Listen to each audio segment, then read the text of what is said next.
In Kaliningrad. Kev Kilbane, how are you? I'm very good indeed, Ger. How's things? All well? What's Kaliningrad like? I only arrived here yesterday. Bit of a drama here. I'll tell you about that in a sec. But I arrived in yesterday and got a bit of a walk out last night. Went for a nice meal, quiet one last night. And that's been it, really. Bumped into Ronnie Whelan and George Hamilton along the way as well. So they're here in Kaliningrad tonight as well. So all's good. Yeah, very good. What was the drama? I have lost my passport. Oh, you're joking me. Of all the countries in the world, I have lost my passport. Do you know what? And genuinely, I think I was on the metro the other day. I think someone got a little bit close to me, and I think I've had it lifted from my pocket. So I've had an absolute stinker. So I've been on to the Irish Embassy over here in Moscow. Luckily enough, I was able to fly from Moscow to Kaliningrad on my passport card, my small passport card, and Right. I've got some sort of documentation that allows me to fly only around Russia, and I need to get some sort of passport sorted to get out of Russia when you're stuck in when Russia. I'm ready to leave. Oh, Man, I tell you, can you imagine it? Honestly, I got my bag packed yesterday. I'm all ready to go to Kaliningrad, up nice and early in the morning, and then all of a sudden, passport, where is it? Last time I had it was a couple of days ago when I was on the metro, I could remember, and that's it. It's gone. So I've had an absolute, I've had a nightmare, honestly. At least the Russian embassy, the Irish folks in the Russian embassy, kind of had an expectation that I'm sure they've dealt with this before, and there aren't that many Irish people at the tournament, so you're giving them stuff to do. Yeah, I think that's what it was. They were very good. The fella I spoke to, Chris, in the Irish embassy, was a West Brom fan as well, so that always helps as well. So there was. Your time at West Brom wasn't great, now was it? Oh, was that right? Good, yeah, sorry, sorry. Yeah, Jay, come on, Jay, get with the programme here. So he was very good, very helpful, very, very helpful, yeah. Listen, today the main story obviously has been Neymar is a cheat, but that old adage that when you're a kid, cheats will never prosper, turns out they will. And they survive and they come through with a 2-0 win to fight another day. And actually, this is kind of what we expect from Brazil. Yeah, exactly. They weren't great in the first game against Switzerland either. And today they weren't great. I thought Costa Rica looked a real threat actually at times. But that penalty that was overturned, I first seen it, you think straight away penalty, no problem from one angle. As soon as you see the second angle, get it overturned, go and check it out, referee, and fair play to him. And that's how you want VAR to work. It wasn't a penalty, clearly wasn't a penalty. And as you say, though, it just changed towards the back end of that game when Neymar got his goal, Coutinho got him in front. And I think for the sake of the tournament, I think we would love Brazil to get out. But when you see Neymar doing that, it kind of just pisses you off a bit, doesn't it? That's the thing. Yeah, totally. And I don't know. We've been making this case that actually Brazil, if Neymar isn't fully fit and everybody still has to pass the ball to him the whole time and he's still hogging the ball and he's still hogging the free kicks, that actually I'd like to see them play these games without him. I'd like to see what they would be like without him, with all the rest of their players who are fit and in form, trying to build partnerships and build a team. Yeah, well, they started, of course, in the lead-up to the World Cup when Neymar was injured. They were starting to show real togetherness, I felt, within there. I felt certainly within that front three when he was trying to get Jesus and Firmino into the side together. I think with Coutinho as well, they had a really well-balanced side. It is all about Neymar, that's what it is. And he makes it about him, doesn't he? You need to look at the hair in the first game. He makes it about him. He wants that attention to be on him. But they haven't looked great. I think, Coutinho scored that great goal. He got them up and running again today. And it's been about being solid, hasn't it, for Brazil? They haven't looked real. There hasn't been any real fluid movement up front. They haven't looked great. There's not been great interchanges, not been great movement ahead of Neymar when he's been on the ball. And I'm probably with you. It's how it was with Messi, and it's how it was with Portugal in tournaments gone by. Try and get Ronaldo on the ball, try and get Messi on the ball, and it doesn't always work because they're trying to give the better players, or the so-called better players, a ball in bad positions when they should be trying to lay it off elsewhere and try to free him up in different positions than they're actually giving it to him. So I think in general, I think you're spot on. I don't think Brazil have looked great simply because of that mentality of trying to get Neymar in the game whenever they can. The other thing that happens in World Cups is that we all get sucked into analysing how teams are actually doing in the group stages, when really all that matters is that you're still standing in the round of 16 and that actually the really good teams are still standing in the quarterfinals, and then you're looking for your best players to really come into the type of form that separates them. them. Like, over these games, bad teams block defensive lanes. They make tackles because it's their World Cup final in these games. And really, like, if you think back to even when Maradona wins the World Cup for Argentina, that Argentina team played really badly for a couple of games early in the tournament before kicking into life. Other World Cup winners have actually really only come to life in quarterfinals or semi-finals. So when we're slightly overreacting to the quality of performances from teams at the minute, we do have to remember this is the first week. Yeah, exactly. Realism, isn't it? We'll see different sorts of, real nervousness around those big knockout games. That's what we want to see. I think it's great when you're seeing these group games. You get the chance to see some of the sides, see how they're going to come up against some of the big boys. And we have seen the surprises. You can't really say that about Mexico. Mexico beating Germany wasn't necessarily that big. We'll sit in deep, we'll try and get you on the break, because Mexico deserved to win that game and should have won by more.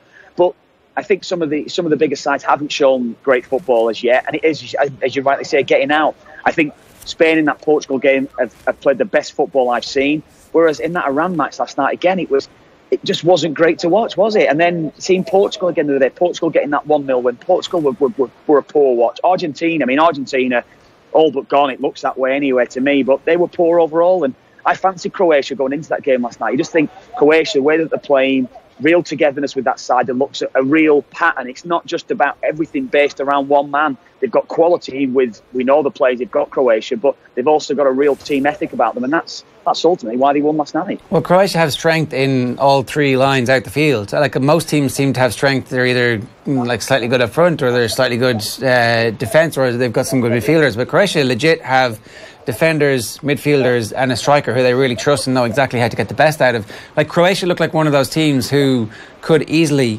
be a semi-finalist in this World Cup, and then at that point all bets are off. But they have the bang of a team who has everything you need for a tournament. Well, you maybe touched on something earlier on where you said about it's about getting out the groups. Doesn't necessarily transcend your group form into the knockout stages. You only need to go back 2 years and see the Euros. Croatia, I felt, were probably the most outstanding side in the group stages. As soon as they got out and played against Portugal, everyone remembers that game. It was just a dreadful game to watch. And Portugal managed to win. I think it's about the 119th, 120th minute. 0-0 draw. It looked all nailed on. It looked for a penalty shootout. And Croatia managed to get that win. And the team in Portugal that day just stopped Croatia playing. But you're right in saying that throughout that side, the defenders that they've got throughout that side, they look solid, they look difficult to play against. And you've got world-class players in Modric. I think Perisic is someone I really, really admire. Then you've got Mandzukic and you've got Rakitic. You've got top-class players in that Croatian side, Ger. So that is why I think it's not so much even you can say it's a surprise if they got out and did well, but you've got to fancy Croatia, whether they're playing for a quarters or a semi-final, most definitely. Yeah, so let's talk a little bit about the rest of the weekend. Obviously, like in this part of the world, obviously we get the English media non-stop piped into our homes and on our phones, and there's like a minor controversy about the photograph that was taken at training yesterday. I don't know if you've been reading any of this, and they've asked... I saw a bit of that, yeah. What do you make of that whole thing? Well, do you know what? I could see an argument, if there's an argument to be made that, look, try and get Rashford into the side, try and get one or two others into the side. We've seen this before, haven't we? We've seen when managers have been a little bit, or coaches have been a little bit daft and had some sort of team on display. I would imagine that Gareth Southgate's probably addressed it internally. He would have spoken to the players, because he's quite media savvy, Gareth Southgate. He knows full well how it works. He knows full well that message is getting relayed back to the players, whether they've seen the articles themselves. It's getting relayed back to them one way or another from the family members at the very least, or their agents. So I would imagine he's addressed it now. And if it is the team, I would imagine what he's done, he said, look, lads, yeah, it is the team. This is what we're going to do in that game. And I would imagine internally he's probably named it just to put everything to bed, because that's the way that I would think is the best way to handle that situation. Name the side then, take all doubt away from everyone's mind. You're in the side, you started, this is what we're doing, and that's it. And that's, I think, the best way to do that, really. Yeah, and that's kind of all that matters, right? All the rest of the stuff is just noise outside the camp. Definitely, that's exactly what it is. Once you're in there, Raheem Sterling's. I mean, because there's been a bit more access to that England side in the build-up to this game, you're getting a bit more of a picture on one or two of the players. You can see that Raheem Sterling's been pissed off about the things that's been written about him, his family, his mum, all this sort of thing that's been written in the last few years about him. And he's come out and, he wants to defend himself. He wants to defend everything that he's about. And it gives him a first chance really to do that. And on this stage, you're starting to think, oh, yeah, all right. I mean, he's probably getting a little bit of sympathy off the back of that. And I think there's one or two supporters are starting to see him. He's a lad at the end of the day. He's a young kid. Yeah, he's got a lot of money. And yes, he's potentially going to go on and earn a hell of a lot more money further in his career. He does have flaws, like we all have flaws. Yes, don't get me wrong. But at least you're seeing a young lad that kind of cares about his football and he wants to actually progress and do better. And that's the only thing you can admire about him, really. That's the way that I would see it. Yeah, I actually think that so the whole Raheem Sterling story arc isn't a million miles away from the David Beckham story arc from '98 to the immediate aftermath of that, where he becomes like the most revered footballer in England. And you can see that actually coming out and having those conversations and being more human and revealing a bit more about yourself is actually the way to do that. And it's much greater telescoping here in modernity, because he actually went and wrote that first person piece. Well, obviously somebody wrote it for him, but he published that first person piece in the last 24 hours where he did talk about his mum and getting up at 5 o'clock in the morning to help her clean. And suddenly Raheem Sterling doesn't seem like somebody who has like a silver spoon in his mouth because he's rich now. It's like somebody who actually worked to get his wealth, as opposed to the story that the tabloids have peddled. Yeah, totally. That's it. And I mean, you're right with that. I think Gareth Southgate said earlier on, I think because he's been part of that environment and he realises the pressure, not just in the games or around the games, it's the constant scrutiny that every single player's been under. Like, you and I will be talking now, and you could name your 11, Ger, I'll name my 11. We're putting that out. That's then players and whatever. What's he saying? What's that Gilroy saying about me? I mean, I say that regularly about you, but that's kind of how it is. It's like, but all the scrutiny that the players are under, it's a constant messages, and it's not necessarily what you're reading or even what you hear, what you're even like watching or maybe listening to. It's your family that's sending you the text. It's your family that's sending the message. What's that fella said about you? Who's he? And it's just at the level that those lads are playing at, when you're around a major tournament, it's mental, and that's what Southgate has recognised, and that's why I think he's just said, lads, let's just be a bit more open. You'll get a bit of leeway further down the line. You won't necessarily get, if England go out and they get humiliated, don't get me wrong, they're still going to get slaughtered. But I think he recognises now the important part that the press are going to play mentally for those squads, for that squad of players internally there within the England camp. It's a big weekend, obviously, for Belgium as well. We get a chance to talk about Belgium and England before they actually finish, but it's also a huge weekend for Germany after their opening game defeat to Mexico. And they're a squad who have their own issues with the two players having been photographed with the Prime Minister of Turkey and not having been dealt with properly, and then getting booed by the German fans. And it doesn't seem like it's a story that's been handled particularly well by the German management team. Olivia Bierhoff is the one who's been speaking. He's the manager of the organisation, whereas obviously team manager, I think he is. Jogi Löw is obviously the coach and he picks the team. It's a weird situation where such a well-run and storied organisation as the German Football Federation have not been able to manage this properly. Yeah, and it strikes me certainly as a little bit complacent. It's almost as if we've become too big for it now. We've had so much success. We've gone away to Brazil 4 years ago, won the World Cup. He picks a second string side essentially last year at the Confederations Cup, and they win it handily enough. Few of the players that's come back in now, so it seems like they've got so much experience within the side that they've kind of neglected the things that have probably got them into that position earlier on. You look back, 12 years ago now, it is, bloody hell, 12 years ago in 2006, when that young squad of players all came together. They took that into 2010, and they had such a togetherness for the last certainly the last three World Cups, this one included, I suppose. 4 World Cups, this one included.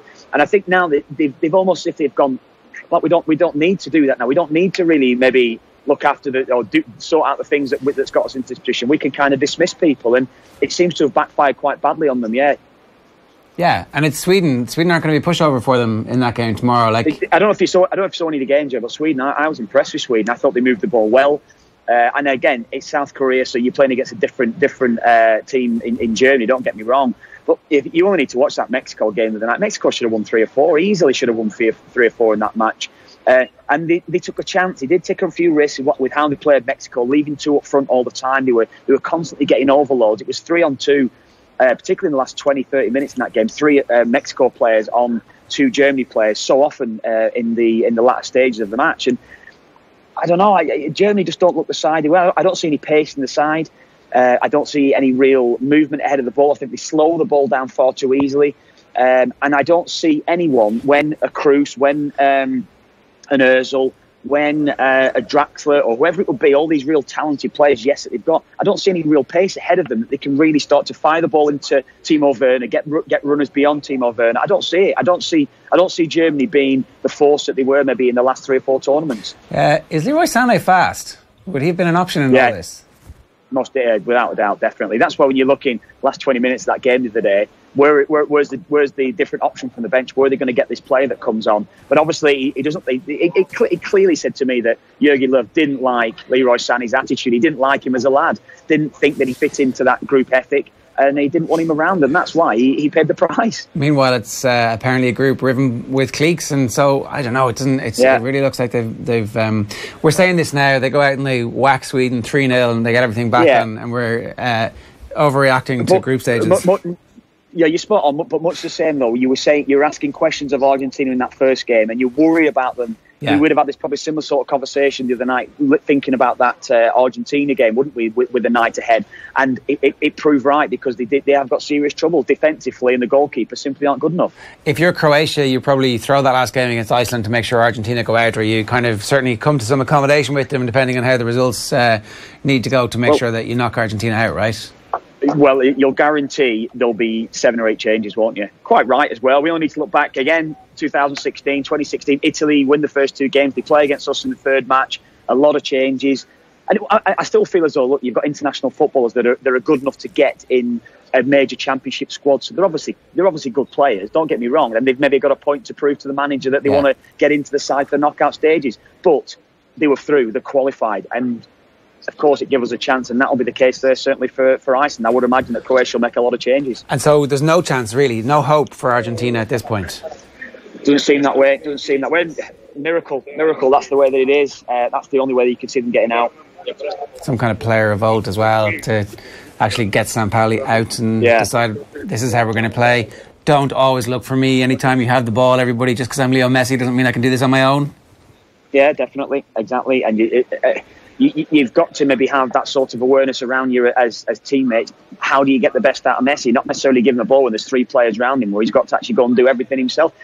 Try and free another teammate up. They've got enough quality within that side. They've got Aguero, a player. Yes, I mean, I know that he didn't even look at his greatest last night, but overall, you've got to try and utilise that talent that's within that side, and then you'll be able to free up Messi in better positions. But it's just not happened for him. Are you going to get a passport? Was the upshot of that they'll actually be able to supply one for you, so you will be allowed to leave the country? Yeah, I'm still hopeful. Yes, I'm still hopeful. I was told I would probably know more in 48 hours, so I'll probably know more, a little bit more tomorrow, as to what the story is really. So we'll see. We'll know a little bit more soon enough, I think. And what are your contingency plans? How are you going to get smuggled out of the country if you don't make it? I don't know. I was actually doing. Right, I'm in Kaliningrad here, so you'll see that on the map. It's landlocked around Lithuania and Poland, so it's only about 100 miles from Gdansk. Try and get back here to Kaliningrad. Get the train back into Gdansk. Little cheap Ryanair flight back over the water, back into Dublin, and happy days. There you go. There you go. Yeah. At least you've got a plan. A man with a plan, Kev. Safe home, or safe couple of weeks in Russia. We'll talk to you again real soon. Thanks a million. Good man. Cheers, Ger. Thanks a lot.